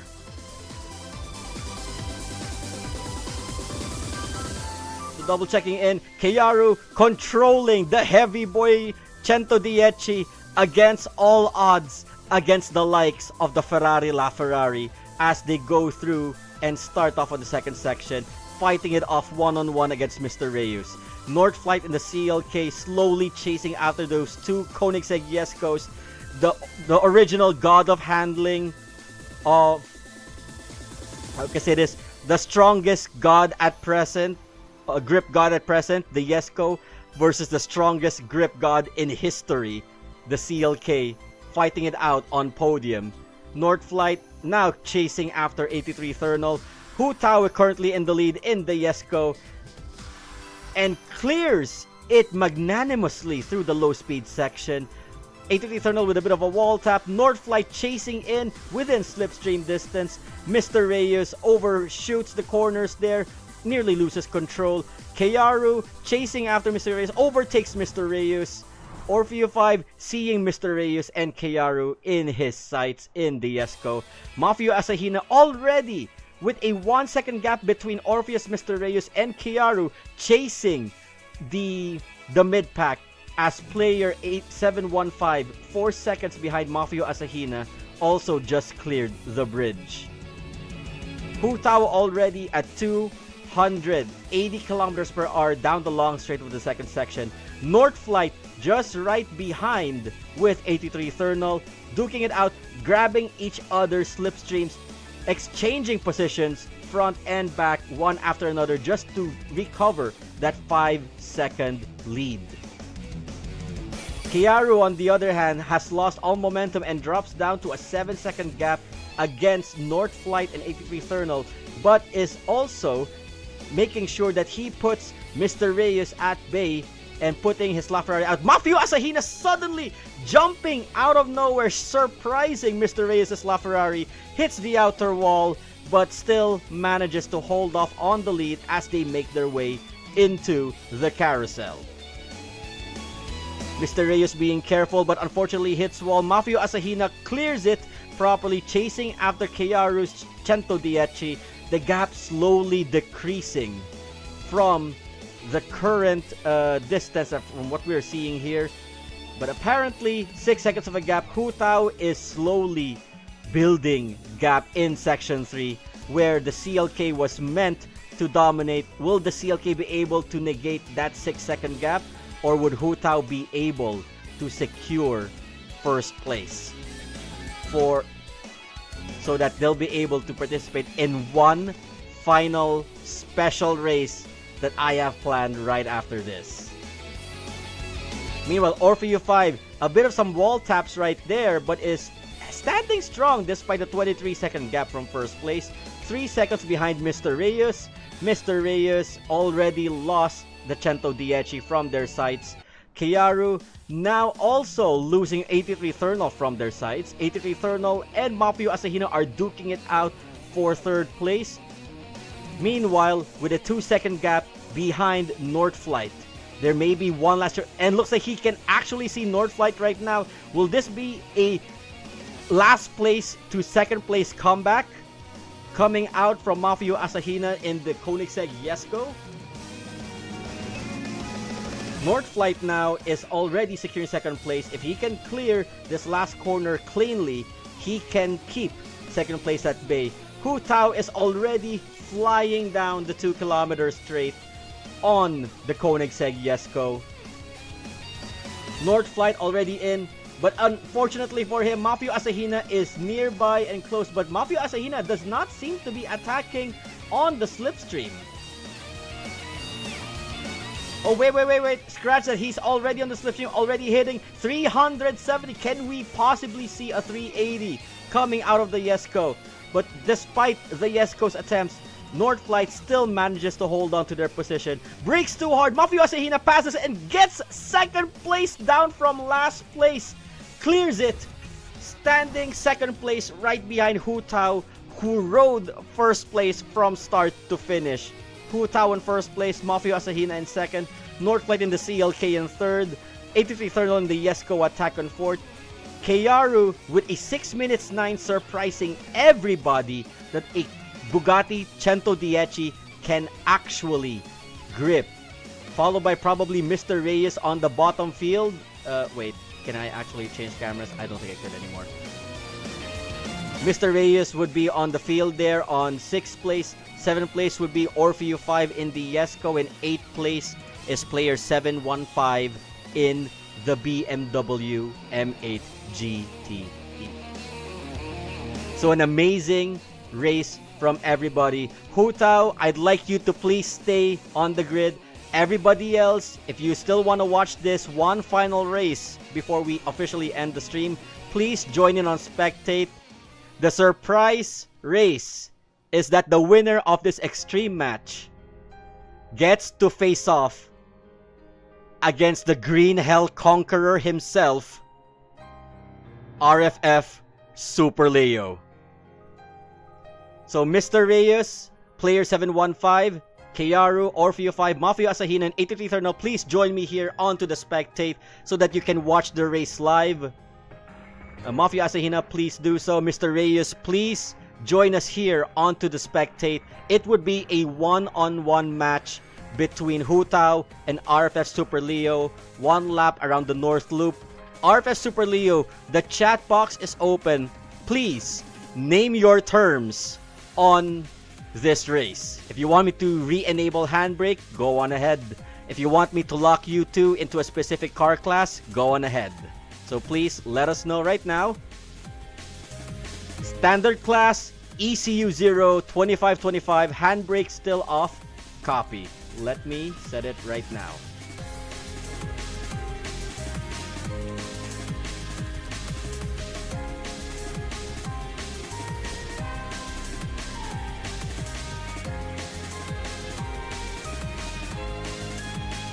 Unfortunately, back Joel 5668, you can no longer participate. Mafia Asahina, if you're watching this from the live stream, I really have to pull you out so that I can now start the special event race between RFF Super Leo and Hu Tao. RFF Super Leo, please enable. Okay, we're good. Standard race. Here we go. Wait, let me just double check if there's additional ones. None? Okay. So here we go. The special event. So normally I normally say on the 5th one there won't be any prize. But apparently the prize that I have, Hu Tao, you have a participation prize. I will be granting you a monthly pass after this event for participating. But this would be recognition. Now you have to face off against the Green Hell Conqueror, the person who beat all odds on 6 tracks, 14 laps around the Green Hell RFF Super Leo in the JZA 80 Supra. Grip Run Supra versus Grip Run M2. This would be an interesting match to see. At least there are no initial D cars. Safe to say, if we are to gauge what is the advantage and disadvantage of both cars are, let's focus first on Hu Tao, our current winner in the Extreme Class Challenge. Hu Tao's greatest strength would be its grip potency and acceleration if she had it on engine 1, but engine 2 would also suffice. However, the M2 suffers greatly in the top speed department with a very short gearbox, even at gear in engine 2. Meanwhile, RFF Super Leo is known to have the worst handling ever amongst the standard class for being a heavyweight JDM. However, it prides itself for its twin-turbo 2JZ passive, where in any straight road, they can dominate.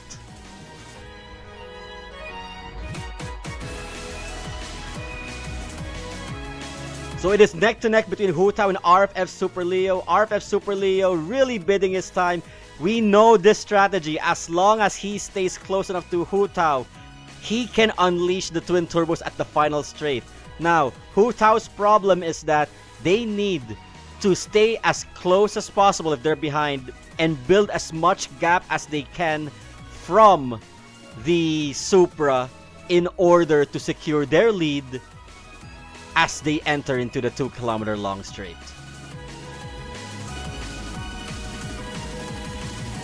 Yeah, a bit. I actually noticed it must have been a device issue or network issue, but you went from 8th place to 2nd place, which is absolutely phenomenal of a move. And we had to commend you for that. From 8th place to 2nd place in 1 lap flat. Had you started earlier, you may have overtaken Hu Tao in the last section, though it would have been a fair fight as it is Jesko against Jesko.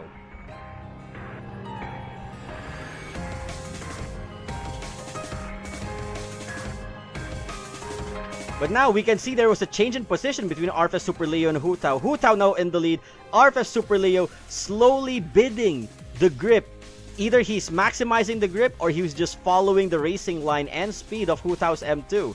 Now overtakes, but unfortunately has to brake. Hu Tao with the better brakes, a shorter braking distance, and better cornering is now leading. Unfortunately hits the wall, gives the lead to RFF Super Leo. Hu Tao now chasing after the Supra. One last chance to stay within the slipstream before the 2nd long straight. Can they make it? Hu Tao with a decent, though a bit of a grinded wall tap there, is already losing momentum. Now, they just need to keep their cool, build the top speed, go through the high speed corner flat out, in order to catch up against RFF Super Leo, who is currently building at 260 kilometers per hour. You can see the passive of the Supra at work in this long straight. It can reach extreme class levels of top speed, maintaining super acceleration without speed loss beyond the cap. Hu Tao is currently at 205 kilometers per hour, 200 kilometers per hour as they finish the long straight, entering into the carousel. Super Leo slowing down immensely as he enters into said carousel. Carousel is in. RFF Super Leo averaging at 80 kilometers per hour down the carousel. Hu Tao, playing it smart, goes at 100 kilometers per hour on the outside, slowly reducing the gap between him and RFF Super Leo. RFF Super Leo now is in his Achilles heel section, where it is nothing but a technical section that plays to the M2's advantage, and already that 6-second gap goes down from 2.8 to 4.4 seconds and is slowly decreasing. Hu Tao with a higher top speed average throughout those corners. Meanwhile, RFF Super Leo crippling down 120 to 130. Can he hold on to his lead up until the very end, or will Hu Tao be able to capitalize and overtake at the last moment? Hu Tao can now see the Supra insights, 2.22 seconds in. Only a few more corners remain on the third section. Hu Tao needs that momentum and overtake the Supra at the precise moment before they lose out on any cornering opportunity. RFF Super Leo slowly gaining some gap here, but has to brake long due to the understeer of the A80 Supra. Hu Tao in the M2 capitalizes and now is within slipstream territory of the A80. Can they stay there, or will RFF Super Leo pull away?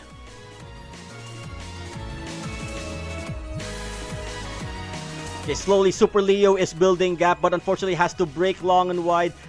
Hu Tao has the shorter braking distance. He has a few corners remaining. Is already close, nearly bumper to bumper with the A80 Supra. The second carousel in.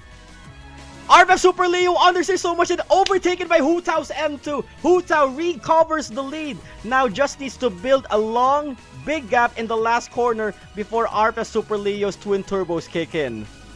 RFF Super Leo slowly losing traction, losing momentum. Understeers but manages to stay within the road and is now in the 2-kilometer long straight with Hu Tao. Hu Tao is already doing some swaying on the long straight, making sure that Super Leo does not hit on the slipstream, but unfortunately is already in slipstream range. Super Leo retakes the lead. Hu Tao is sitting there already maxing out the engine of that BMW M2, clocking at 260 constant, while Super Leo is reaching speeds that extreme cars could barely dream of at 320 kilometers per hour at ECU 0. Nothing short of a surprising achievement from the lowest performing Prime Legendary in the banner.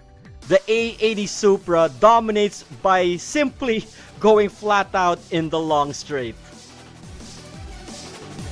So as promised, Hu Tao, I would be granting you your reward at the end of this live stream. We're friends now, right? Let me just check on the driver card. Yeah, we are friends. Yeah. So I'll just be getting your ID, your user ID, and then I'll gift you your participation reward. RFF Super Leo, I'm pretty sure you were experimenting there if the A80 Supra can handle the M2, which is currently the best car to use for grip driving in the standard class. You have no experience in gripping the Supra, so this is a first. That is actually a crowning achievement. First time in the A80 Supra on grip, and you still manage to capitalize and make sure that the gap is not that big. If the gap was enormous, you may have lost your crown of the Green Hell Conqueror to Hu Tao. But yes, enlighten everyone on chat, Trust and Leo the Drift Pro, who is actually RFF Super Leo. Do share the tune that you use on your A80 Supra. If you're using the base tune, we would be surprised. 22132 is a staple grip tune for most vehicles. The A80 Supra is not normally known to grip, as the Prime Passive is known for its top speed latency, hitting extreme levels of performance. But to everyone who participated, Northflight, Mafia Asahina, 83 Thermal, Hu Tao, Player 715, Silence Kearu, Orfeo 5, Mr. Reyes, I would be forwarding your names to the Racing Master developers. They would be picking 2 winners who would be receiving 500 diamonds each, probably within this week. Thank you all for participating in the last Nurburgring Masterclass here in the Myogi Warrior 34 channel. Now, for other upcoming live streams, I probably maybe take a bit of a break from Racing Master live streams. I may be showcasing other games, but the Why You Should series would still be continuing uploading offline. The next cars that we would be reviewing would be the Hyundai Elantra N, the Honda S2000, the new banner cars, the Subaru BRZ STI, the Bugatti Veyron Supersport, and the Zenvo TSRS. So please look out for that. If you have not subscribed yet to the channel, please do subscribe to be notified when they are released. Do be sure to like this video. Again, subscribe if you haven't yet. And I will see you all in the next live stream, in the next Why You Should series. And overall, I'll see you guys next time.